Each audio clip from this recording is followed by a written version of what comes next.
বর্তমানে টলিপাড়ায় যাদের বিয়ে নিয়ে সবচেয়ে বেশি চর্চা এবং আলোচনা চলছে তারা হলেন শ্রীময়ী চট্টরাজ এবং কাঞ্চন মল্লিক।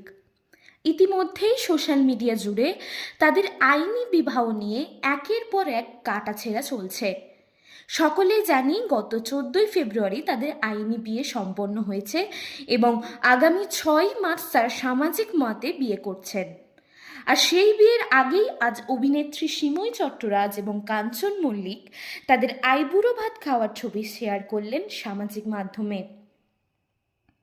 একদিকে যেমন তার পরিবার এবং পরিজনদের পক্ষ থেকে আসছে শুভেচ্ছা বার্তা, তেমনি নেটিজেন এবং সমালোচকদের পক্ষ থেকে কাঞ্চন মল্লিকের পূর্ব বিয়ে ভাঙার জন্য শ্রীময়ী চট্টরাজকে দোষারোপ করা হচ্ছে এবং আরও নানা রকমের কটু মন্তব্য করা হচ্ছে তাদের উদ্দেশ্যে। তবে দুজন স্বাধীন মানুষ একে অপরকে ভালোবেসে বিবাহ বন্ধনে আবদ্ধ হয়েছেন এবং সিতারা বাংলার পক্ষ থেকে টলিউডের এই নতুন জুটির জন্য রইল অনেক অনেক ভালোবাসা।